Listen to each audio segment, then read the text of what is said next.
예, 오늘 중세교회사 네 번째 시간을 갖도록 하겠습니다. 이 율법책을 내 입에서 떠나지 말게 하며 주야로 그것을 묵상하여 그 가운데 기록한 대로 다 지켜 행하라. 그리하면 내 길이 평탄하게 될 것이며 내가 형통하리라. 여호수아서 1장 8절 9절에 있는 말씀입니다. 하나님께서는 하나님의 율법의 말씀이 그대로 선포되어지고 그 말씀을 내 마음속에 깊이 새겨서 그대로 행하면 하나님께서 형통하게 되고 또 너가 성공하게 되리라. 제일 마지막에 보면 You will have success. 성공하게 될 것이라는 거예요. 이 말씀을 잘 암송하고 가슴에 새겨서 우리 중세교회사를 듣는 모든 우리 성도 여러분들이 다 그렇게 하나님 앞에 인생으로 또 영적으로 또 성공하는 그런 성도가 되었으면 좋겠습니다. 오늘은 특별히 교황청, 특히 동서 교회가 분리되기 전에 일어났던 중세교회사에서 일어났던 중요한 일을 한 가지 이야기는 특별히 마호메트에 대해서 말씀을 드리고자 합니다. 우리가 중세교회사 하면 우리가 590년에서부터 1517년으로 잡습니다만 그 중세교회사를 크게 나누면 동서교회 분열을 전이라 하고 동서교회가 분열이 되고 난 이후를 후라고 합니다. 그래서 1054년이 중세교회사의 아주 중요한 분기점이 되어지는 거예요. 동로마 제국이 번창하게 되고 그리고 또 그 동로마 제국이 옛날에 서로마 제국의 영토를 다 확고하고자 하는, 다 확립하고자 하는 그런 움직임이 있어서 특히 많은 왕들이 서로마 땅을 다시 정벌하려고 하였지만 유스티니안 누스 때 정복했던 그때가 최대의 동로마 제국의 영토였음을 볼 수가 있습니다. 자, 로마의 이 동로마 제국에 번창하는 그 시기에 570년경에 아라비아 나이트의 이야기가 여기서부터 출발되어집니다. 모하멧이 570년에 태어나서 632년까지 62세의 세상을 살았던 사람으로서 그는 메카에서 바로 이 아라비아의 이 사우디아라비아이죠. 중심 핵심부가 되는 그 메카에 태어나게 되었습니다. 그가 태어날 때 당시의 동로마 제국은 페르시아와 전쟁 속에 있었기 때문에 많은 사람들이 서유럽으로 장사를 하러 가는 사람들이 많았는데 동로마 제국과 페르시아 제국이 전쟁을 함으로 인해서 그 전쟁하러 가는 그 비단길이 막혀버렸어요. 그래서 사람들은 바닷길을 찾아서 새로운 항로를 그렇게 개척하고 그렇게 해서 서로마 쪽으로 그렇게 장사를 하러 다니는데 그러다 보니까 새로운 길을 개척하다 보니까 새로운 도시가 형성되어지는데 그 새로운 도시가 바로 메카입니다. 그리고 사람들이 다니면서 그 메카가 그 장사꾼들의 중심지가 되고 또 메카에서부터 북쪽으로 약 한 400km 정도 올라가면 메디나라는 지역이 있어요. 이 동로마 제국과 페르시아의 전쟁의 그 결론으로 이 두 도시가 크게 발전하게 되었습니다. 그런데 모하멧이 태어났던 곳이 바로 이 메카였어요. 우리가 잘 알다시피 이 메카에서 태어났던 모하멧은 어릴 때 부모님이 다 돌아가시고 할아버지의 손을 거치고 또 삼촌의 손을 거쳐서 무역 상단에 취직을 하고 무역 상단에서 자기 삼촌이 일을 하는 데에 따라다니면서 이미 시리아를 비롯해서 예루살렘 그리고 스페인까지 유럽 구경까지 하고 왔던 그러한 모하멧입니다.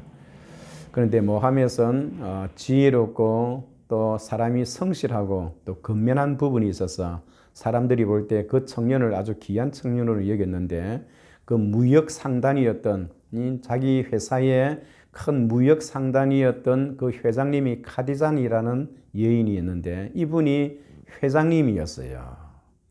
그는 남편과 이별을 하고 새로운 남자를 찾아서 3번이나 결혼했는데 결혼할 때마다 다 실패를 하고 혼자 그 경영을 하고 있었습니다. 그러나 혼자서 그 큰 이 무역 상단을 이끌어가기는 중과 부족이었기 때문에 누군가는 그와 함께 할 수 있는 남편이 필요했어요.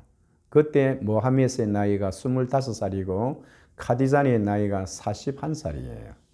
그리고 여자가 16살이나 많고 과거에 결혼한 경험도 4번이나 있던 이 과부였던 이 카디자니, 이 모하메드에게 손을 내밀면서 그렇게 함께 하기를 원했을 때 이 모하메드는 평생에 자기 마음속에 이렇게 돈이 많으면 자기가 참다운 신을, 유일신을 추구하는데 신을 찾았으면 좋겠다라는 그 마음이 이제는 돈을 벌지 않아도 그것이 이루어졌기 때문에 그는 이 결혼을 아주 귀한 결혼이라 생각하고 장사를 하러 다니고 세계를 떠돌아 다니는 일을 중단하고 자기 집 뒤에 히라산이라는 산이 있는데 그 산 동굴 속에 들어가서 여러분 자그마치 15년 동안이나 기도를 하는 거예요.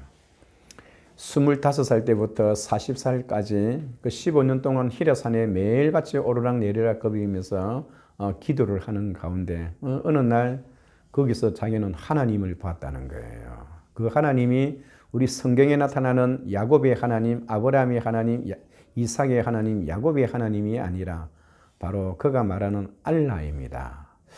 여러분, 모하메드이 말하는 그 알라와 성경에 나타나 있는 하나님은 전혀 다른 분입니다. 그가 말하는 알라는 사탄이에요. 조로아스트교, 페르시아 종교 중에 하나로서 그는 사탄의 신입니다.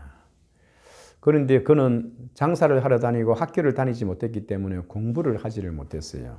그런데 그가 거기서 알라의 음성을 듣고 너는 나의 선지자다, 너는 나의 선지자라고 하면서 그 동굴에서 결국 그 음성을 듣고 나오는데 저 하늘을 보니까 여러분 그때 하늘이 이 검은달이에요. 요즘 그 아랍에 있는 모든 국가들이 그 국기에 보면 초승달로 되어 있죠. 그게 원래 초승달이 아니고 10월 28일이기 때문에 10월 28일에 무슨 초승달이 뜹니까? 검은달이지요. 근데 그것을 변익시켜서 초승달 새롭게 떠오르는 것처럼 그렇게 이야기하는데 그건 거짓된 것입니다.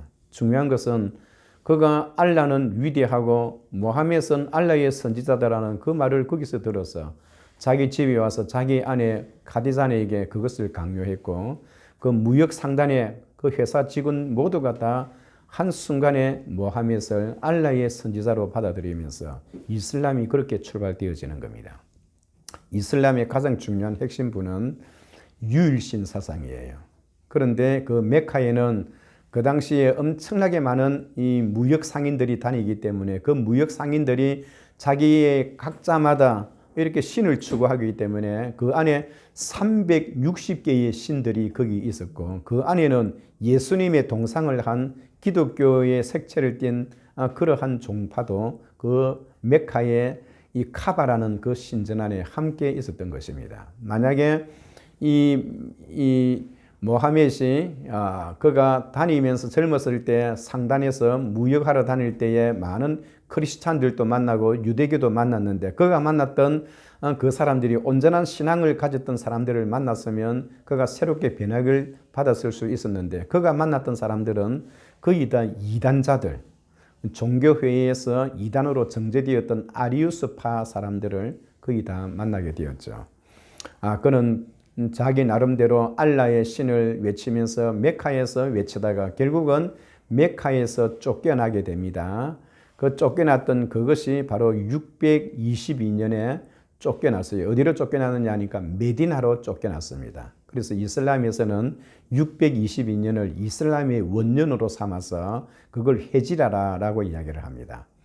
그가 632년까지 그 10년을 그 위에서 메디나에서 생활을 하면서 다시 돌아와서 메카에서 자기를 쫓아보냈던 세력들을 다 증거하고 그때부터 이 모하메드의 권력이 힘을 발휘해서 처음에는 그를 반대하는 세력도 받아주었지만 이제는 반대하는 세력은 가감없이 칼로 그를 청하고 아니면 꾸란을 받게 하든가 아니면 칼을 받든가 둘 중에 하나를 선택하게 만들었습니다. 그가 죽고 난 뒤에 632년에 죽고 난 뒤에 그와 함께 했던 칼리프들이 그들이 새로운 음마이 왕조를 이루어서 페르시아를 말하고 예루살렘을 멸하고 그리고 안디옥을 멸하고 알렉산드리아 그리고 카르타고 스페인 그 밑에 있는 포르투갈까지 엄청난 세력으로 이들의 세력은 온 세계의 절반을 먹어치우다시피 약 30년 사이에 있었던 사건이에요. 그가 죽고 난 뒤에 엄청난 그러한 이 모하메스의 그 세력들이 세상을 지배하는 그 가운데 여러분 저 서로마 쪽에서는 프랑크 왕국이 왕성하게 되었는데요. 그들은 지금 현재의 프랑스 쪽으로 총공격을 해서 서유럽까지 이슬람화 시키려고 했는데 그때에 누가 그들을 막았느냐 하니까 프랑크 왕국의 칼 마르텔, 이 칼 마르텔이라는 장군이 궁제라 하죠. 그분이 쳐들어오는 그 이슬람 세력을 이 퍼티와 프로와 지역 732년입니다. 그 지역에서 쳐들어오는 이슬람의 세력을 막음으로 인하여 결국 프랑크 왕국이 그 자리에서 안전하게 되어졌습니다. 앞 시간에도 잠깐 지나가면서 이야기를 했습니다만은 원래 여러분 이 서로마가 망하고 난 뒤에 북쪽에 있는 많은 게르만 민족들이 내려와서 자기의 왕국을 세웠는데요. 그들이 세웠던 왕국 가운데 가장 막강한 힘을 발휘했던 그 왕국이 프랑크 왕국입니다.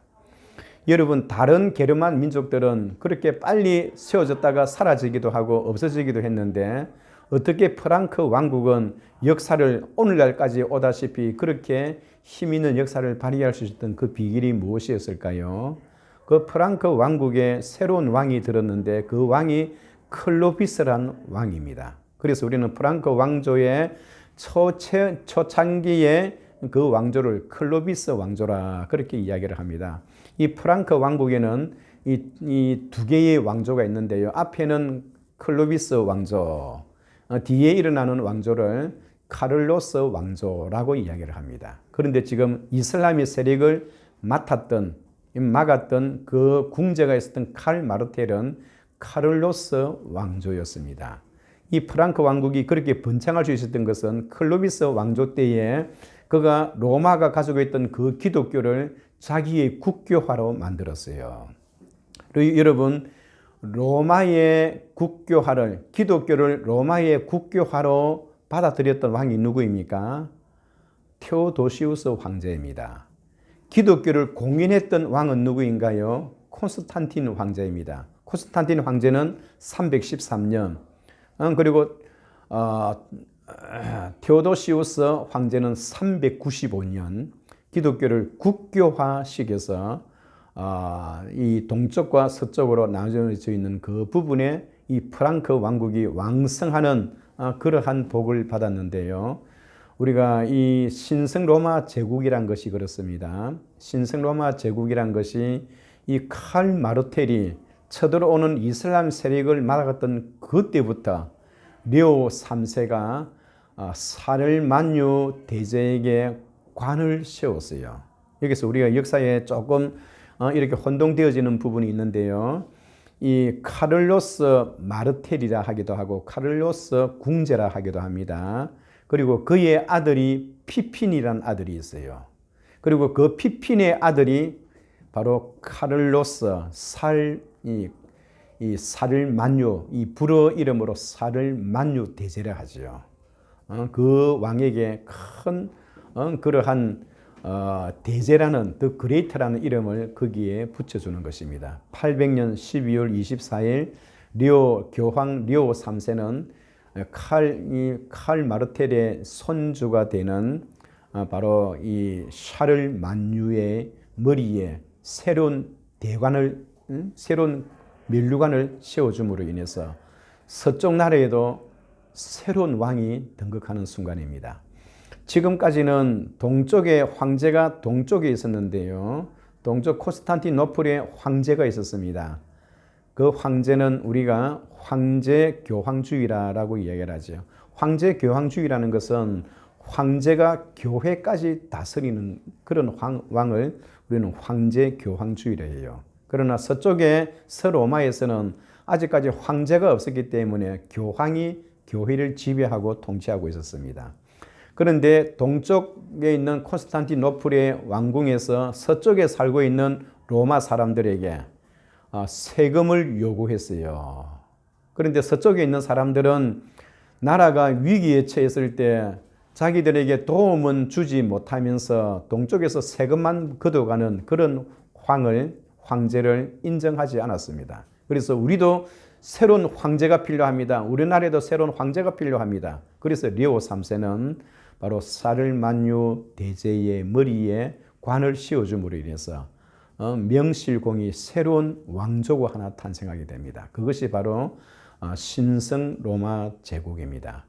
여러분, 이 신성 로마 제국은 언제부터 언제까지 이어지나요? 신성 로마 제국은 800년부터 1806년까지 1006년 동안의 역사를 가지고 있어요. 이 신성 로마 제국이 누구에게 망합니까? 바로 나폴레옹에 의해서 신성 로마가 멸망하기까지 이 1000년 동안의 그런 신성 로마 제국의 막강한 힘을 서로마 지역에서 그들은 행사를 하고 있었습니다. 자, 우리는 교회사이기 때문에 이 교회사의 관점에서 볼 때 지난 시간에 우리가 살펴봤던 것처럼 그레고리 1세의 그런 신앙과 그의 그 모습을 보면 여러분 교황청이 이 교황의 막강한 이 교황주의의 그 사상이 이 바로 레오 1세 때부터 시작되어지는 거예요. 레오 1세는 교황이었지만 참으로 경건한 그러한 이 사람이었고 온 백성들로 하여금 하나님을 향해 하는데 최선을 그는 다했습니다. 특별히 그는 롬바르도족이 쳐들어올 때 그 야만인으로부터 로마를 그렇게 구해내는데 성공을 거두었던 거예요. 그런 가운데 여러분 이 아무리 사람이 새로운 개혁을 하고 새로운 시도를 하더라도 이 교회는 부패하고 타락할 수밖에 없었던 거죠. 교회가 타락하고 부패하니까 자연히 일어나는 현상이 교회를 탈피하게 되고 새로운 운동을 전개하기를 바랬습니다. 그것이 바로 수도원 운동입니다. 우리가 중세 교회에 있어서 꼭 알아야 할 수도원은 베네딕트 수도원, 두 번째는 컬류니 수도원, 세 번째는 프란체스코 수도원, 네 번째는 도미니시안 수도원입니다. 이 수도원에서 새롭게 개혁을 하고 신앙을 새롭게 하게 하고 그리고 뿐만 아니라 성직자들의 성직 매매를 중단시키고 그리고 성직자들은 결혼을 하지 못하게 하게 하고 실력이 없고 능력이 없는 성직자들은 다 옷을 벗어서 다 쫓아다녔습니다. 그래서 그 시대에 필요하고 훈련된 그런 성직자들을 그들은 개혁을 하면서 교회를 새롭게 하게 했던 것입니다. 중요한 것은 우리가 다음 시간에는 이 교황주의가 그레고리 7세로부터 또한 연결되어지고 나중에는 이노센트 3세까지 그래서 이 1215년에 이르기까지 이 교황의 막강한 파워와 권력이 얼마나 강하였고 또 그리고 이 교황주의에 의해서 교황들이 얼마나 타락하고 부패했는가를 살펴보면서 이 수도원과 이 교황주의와의 관계를 더 살펴보고자 합니다. 오늘 함께 하신 여러분들에게 진심으로 감사드립니다.